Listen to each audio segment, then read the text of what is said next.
Pria itu memindahkan batu, lalu muncul lubang dalam di tanah. Dia menurunkan celana dan duduk di atasnya. Saat hendak buang air besar, terdengar langkah kaki. Sekelompok orang mendekat cepat. Dia panik. Di makam ini, manusia adalah yang paling menakutkan. Nick tak berani buang waktu. Membayangkan nasibnya jika tertangkap, dia segera lari ke samping rumah kayu dan mengambil tanaman di dekatnya. Ia menaruh tanaman di depan pintu sebagai penghalang. Saat bersembunyi, jantung Nick berdegup kencang karena takut ditemukan.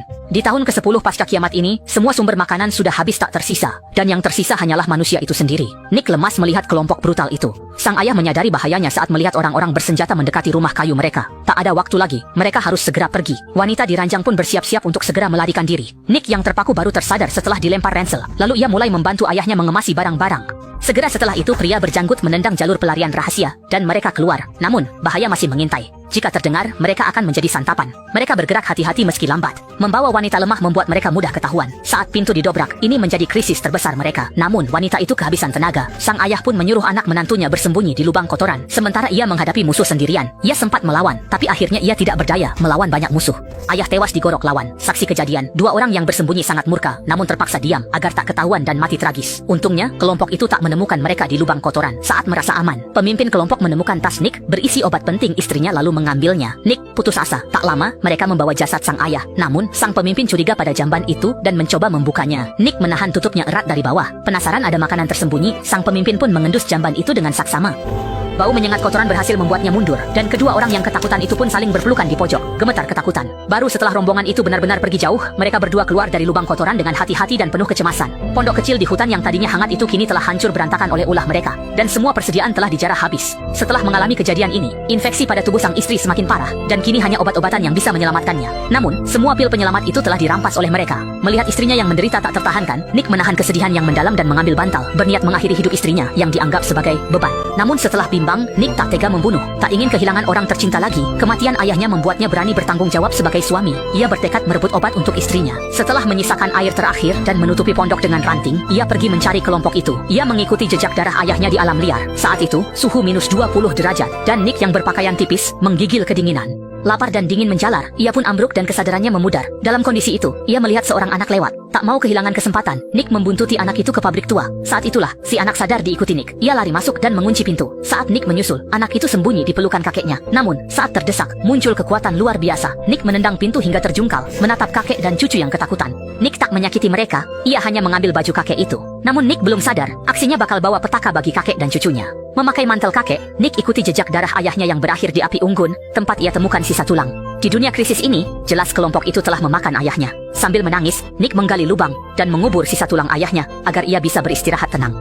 Tak perlu bersedih, ia harus berpacu dengan waktu. Istrinya terancam dan butuh obat segera. Namun ia kehilangan jejak darah. Agar pandangan lebih luas, ia memanjat pohon tinggi. Benar saja, di kejauhan terlihat asap mengepul. Pasti mereka di sana. Namun tiba-tiba, teriakan Nick menggema di lembah, menarik perhatian kawanan anjing liar. Mendengar gonggongan dari kejauhan, Nick sadar bahaya mendekat. Ia segera meniup bara dan menumpuk kayu hingga api besar menyala tepat sebelum kawanan itu tiba. Menghadapi binatang buas ini, Nick bersiap dengan obor karena kecerobohan bisa berakibat fatal. Setelah bertarung semalaman, kawanan anjing itu akhirnya pergi. Keesokan harinya, Nick pun terbangun. Anjing liar itu sudah lama hilang. Untungnya, tak lama kemudian, ia menemukan aliran darah segar di sungai kecil. Ia berjalan ke hulu, dan benar saja, ada seorang wanita sedang membersihkan belati. Namun, Johnson tidak gegabah. Ia memungut batu dan membuntutinya. Tak lama, ia menemukan markas musuh. Mengejutkan bagi Johnson, di perkemahan itu hanya ada wanita itu. Ia ingin menyelinap, namun lawannya sangat waspada dan memasang lonceng di sekeliling rumah. Untungnya Johnson sadar dan terhindar dari masalah. Ranselnya ada di luar, namun saat dibuka, semua obatnya sudah hilang. Terpaksa ia terus mencari di antara barang-barang. Tanpa disadari, bahaya mulai mendekat. Kedua orang itu langsung terlibat perkelahian. Meskipun Johnson sudah beberapa hari tidak makan dan tubuhnya sangat lemah, namun ia tetap seorang pemuda yang masih kuat. Berkat keunggulan fisik sebagai laki-laki, ia nyaris tidak terluka. Bahkan di saat genting berhasil membalikkan keadaan dengan batu yang ditemukannya tadi. Setelah menyingkirkan masalah itu, Johnson kembali ke dalam mobil karavan untuk melanjutkan pencarian. Namun, tepat pada saat itu, semua musuh yang tadi keluar kembali ke tempat itu. Johnson buru-buru menghapus noda darah di lantai.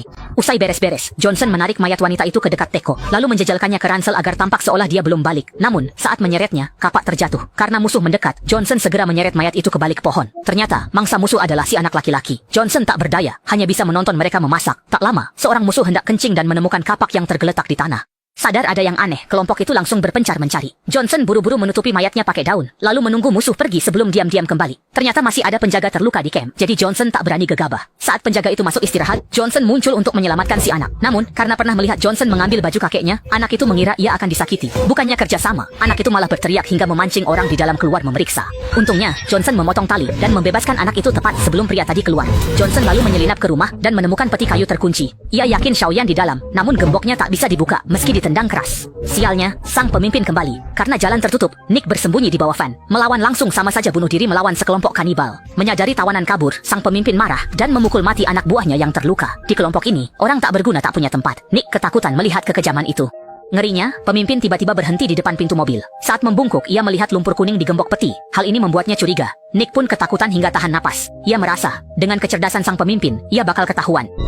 Suara peluit tiba-tiba mengalihkan perhatian kanibal dan membuyarkan lamunan pemimpinnya. Semua berkumpul ke arah suara. Panah terarah ke sana, Nick pun lega. Saat kembali, mereka membawa mayat wanita yang dikubur Nick. Kanibal belum menemukan musuh di bawah mobil. Nick berdiri di depan van. Tanpa antibiotik, istrinya takkan bertahan. Ia membuka sedikit pintu, melihat semua terlelap dan sebuah rencana muncul. Agar tak curiga, ia menutup pintu hingga gelap gulita. Beruntung, Nick punya korek api. Begitu ada cahaya, ia segera mendekatkan tangannya. Lalu, ia hunus pisau karatnya. Hati-hati arahkan ke leher lawan. Di sana tergantung gantungan kunci. Nick sadar itu kunci gemboknya. Ia perlahan ambil ujung tali. Suara kecil bisa bangunkan musuh. Ia tahan paniknya. Untungnya ia berhasil potong tali tanpa bangunkan lawan. Usai dapat kunci, Nick tanpa tunda buka gembok kotak. Antibiotik yang ia butuhkan ada di sudut kotak. Tak mau lama di tempat bahaya ini, ia pun segera kabur. Tapi panik malah memicu kesalahan. Nick tak sengaja mengaktifkan jebakan saat kabur. Karena lemah, ia kalah cepat dari para ogre dan berakhir terikat di tanah. Dalam kondisi setengah sadar, ia melihat mereka menyiapkan api dan mengasah pisau. Nick paham situasinya namun tak mau menyerah. Ia melihat peluit di depannya sebagai satu-satunya harapan. Saat ogre lengah, ia merayap dan berhasil menggigit peluit itu sebelum ketahuan. Peluit nyaring menggema di lembah. Meski ogre menghentikan Nick, semua terlambat. Anjing liar mendekat cepat. Mendengar lolongan mengerikan, pemimpin sombong itu ketakutan lalu kabur bersama anak buahnya. Nick segera mengambil pisau, memutus talinya, dan bersembunyi di balik tunggul. Untung hidung anjing itu tidak tajam. Nick pun lolos. Sementara itu, pemimpin ogre tertinggal sendirian karena kakinya pincang.